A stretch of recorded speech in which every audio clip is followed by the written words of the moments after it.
So Thursday ನಾವು night 7 ಗಂಟೆ 7:15 ಆಗಿತ್ತು. ಸೊ ಹೋಗೋಷ್ಟರಲ್ಲಿ ರೂಮ್ ಬುಕ್ ಎಲ್ಲ ಮಾಡಿದ್ರು. ಹೋದ್ವಿ, ರೂಮಲ್ಲಿ ರೆಸ್ಟ್ ಮಾಡಿದ್ವಿ. ರೆಸ್ಟ್ ಮಾಡಿ ಶುಕ್ರವಾರ ಬೆಳಗ್ಗೆ ಎದ್ದು 5:30 6 ಗಂಟೆಗೆ ಎದ್ದು ಎಲ್ಲ ರೆಡಿ ಆದ್ವಿ. ಪಾಪು ಹೆಸರಲ್ಲಿ ಹೋಮ ಇಟ್ಕೊಂಡಿದ್ರು. ಇದೇ ದೇವಸ್ಥಾನ, ಇದು ಚೆನ್ನಕೇಶ್ವರ ದೇವಸ್ಥಾನ, ಸುಳ್ಯದಲ್ಲಿರೋದು. ಸೊ ಎಲ್ಲರೂ ರೆಡಿಯಾಗಿ ಸುಳ್ಯ ದೇವಸ್ಥಾನಕ್ಕೆ ಎಂಟ್ರಿ ಕೊಟ್ವಿ. ಸೊ ದೇವಸ್ಥಾನ ತುಂಬ ಪ್ರಶಾಂತವಾಗಿತ್ತು.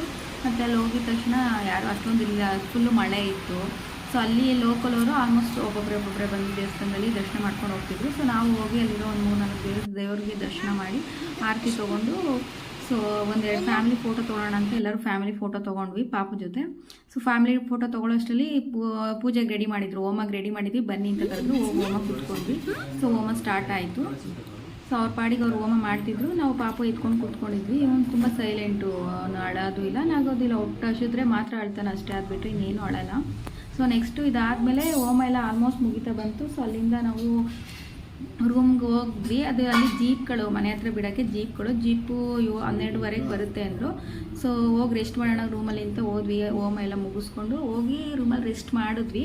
ಸೊ 12:30 ಜೀಪ್ ಬಂತು. ನೆಕ್ಸ್ಟ್ ಎಪಿಸೋಡ್ನ ನಾನು ನಿಮಗೆ ಹೇಳ್ತೀನಿ ಏನಾಯಿತು ನೆಕ್ಸ್ಟು, ನಾವು ಯಾವ ಥರ ಟ್ರಾವೆಲ್ ಮಾಡಿದ್ವಿ.